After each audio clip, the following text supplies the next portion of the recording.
अस्सलाम वालेकुम दोस्तों, उम्मीद करता हूँ कि आप लोग खैरियत से होंगे। आज का जो हमारा टॉपिक है इसमें हम देखेंगे कि हम किसी टेक्स्ट को बोल्ड किस तरह करते हैं, इटालिक किस तरह करते हैं और अंडरलाइन किस तरह करते हैं। ये भी ज़रूरी चीज़ ये होती हैं वेबसाइट के अंदर। तो सबसे पहले मैं एक पैराग्राफ का टैग ले लेता हूँ यहाँ पे पी। तो इसके अंदर मैं अपना नाम लिख देता हूँ। अपना नाम लिखने के बाद अभी मैं यहाँ पर देखूँगा कि मैं इसको बोल्ड किस तरह कर सकता हूँ।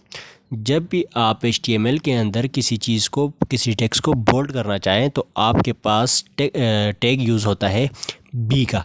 कैपिटल बी टैग के साथ आप किसी भी टेक्स्ट को बोल्ड कर सकते हैं। अब यहाँ पर आपको पी का टैग नज़र आ रहा होगा, जहाँ पर पी का टैग स्टार्ट हो रहा है इसके बाहर मैं बी के टैग को लिख देता हूँ। जो इसका क्लोजिंग टैग है इसको पी टैग के आखिर में यहाँ पर कॉपी कर देता हूँ और इसको सेव कर देता हूँ। सेव करने से पहले मैं स्क्रीन को यहाँ पर थोड़ा सा जूम कर देता हूँ ताकि आपको नज़र आए। अब ये कुछ इस तरह है।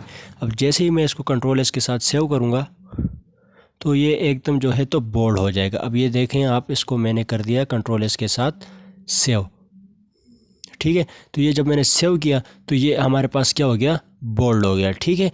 अब इसी तरह सेम तरीका जो है तो हम इटालिक अंडरलाइन वगैरह पे भी इस्तेमाल करते हैं। लेकिन अब हम यहाँ पर एक और चीज़ देखते हैं।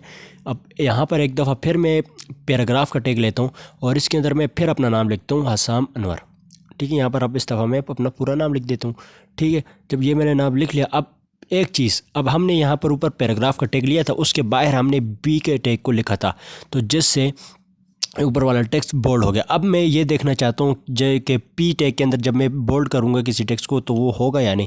अब यहाँ पर मैंने जो बी का टैग है, बोल्ड का टैग, इसको पैराग्राफ टेक्स्ट के अंदर लिख दिया। तो अब देखूँगा ये क्या बोल्ड होता है या नहीं। तो अब मैं इसको कंट्रोल एस करता हूँ तो ये हमारा टेक्स्ट बोल्ड हो गया। तो इसका मतलब ये है कि ये जो बोल्ड टेक्स्ट है इसको अगर आप पैराग्राफ के अंदर लिखें या पैराग्राफ के बाहर लिखें तो आपका टेक्स्ट जो है तो क्या होगा, बोल्ड ही होगा, ठीक है। इसके अलावा अब बात आती है अंडर इटालिक की।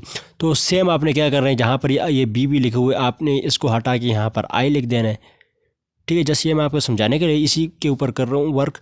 तो आपने अलहदा से जब आप कोई प्रोजेक्ट वगैरह करेंगे आप इसको वहाँ पर भी इस्तेमाल कर सकेंगे, ठीक है। अब ऊपर वाले टेक्स्ट में हमारा क्या हो गया, इटालिक हो गया, ठीक है। अब नीचे वाले मैंने अपने नाम पे जब इसको अप्लाई किया तो नीचे वाले भी मेरा ये टेक्स्ट जो है इटालिक हो जाएगा, ठीक है। ये जैसे हो गया है। अब सेम यही काम करने आपने, आप इसको हेडिंग के ऊपर भी अप्लाई कर सकते हैं। इसके अलावा कोई और टैग वगैरह हो उस पर भी आप इसको अप्लाई कर सकते हैं। अब मैं इसको अंडरलाइन करना चाहता हूँ तो अंडरलाइन करने के लिए भी सेम मैं वही जो जहाँ पर पहले बी था फिर आई किया, अब आई को मैं यू कर दूँगा तो सेम ये अप्लाई होते जाएंगे यहाँ पर, ठीक है। अब यू टैग है तो इसके साथ हम क्या करते हैं, अंडरलाइन करते हैं। यू टैग हमेशा आपने याद रखना है, हम इसके साथ किसी भी टेक्स्ट को अंडरलाइन करते हैं। ये काम तो यहाँ पर हो गया। अब देखें इसको मैंने जब सेव किया तो ये अंडरलाइन हो गए, ठीक है। अगर आपको इस तरह समझ नहीं आ रही, इसके अलावा समझने के लिए मैं आपको एक यहाँ पर पैराग्राफ लूँगा, उसके अंदर मैं बताता हूँ कि अगर एक पैराग्राफ के अंदर आपने किसी एक ख़ास वर्ड को बोल्ड करना है तो आप किस तरह करोगे। वही सेम तरीका आप अंडरलाइन और इटालिक के लिए भी इस्तेमाल कर सकते हो, ठीक है। अगर अक्सर कुछ पैराग्राफ्स वगैरह होते हैं उसमें हाश वर्ड होते हैं तो हाश वर्ड को अक्सर या तो आप अंडरलाइन करते हैं या तो हाईलाइट करते हैं, या इसके अलावा आप जो है तो उसको बोल्ड कर देते हैं। हाईलाइट हमने पीछे पढ़ा था कि हाईलाइट करने के लिए हम मार्क का टैग यूज़ करते हैं, ठीक है। अब यहाँ पर मैं आपको समझाने के लिए एक पैराग्राफ ले लेता हूँ, ठीक है, और इसमें एक पैराग्राफ लिख देता हूँ, ठीक है, और इसको मैं सेव कर देता हूँ। सेव करने के बाद यहाँ पर मेरे पास एक पैराग्राफ आ जाएगा, ठीक है। अब सेव कर दिया मैंने तो यहाँ पर मेरे पास एक पैराग्राफ आ गया। अब मुझे इसमें से कोई एक ख़ास वर्ड है जिसको मैंने बोल्ड करना है ताकि जो दूसरे बंदे को डायरेक्ट नज़र आए, ठीक है, एक ख़ास वर्ड। अब ये मेरे पास एक ख़ास वर्ड है, इसको मैं बोल्ड करना चाहता हूँ।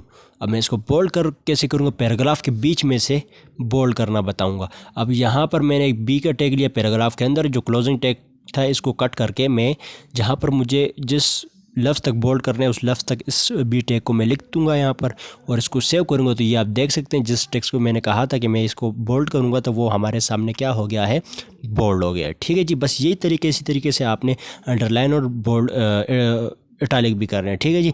तो हमें इजाज़त दीजिए, तो इंशाअल्लाह आगे एक और वीडियो के साथ मिलेंगे, तब तक दीजिए इजाज़त, शुक्रिया।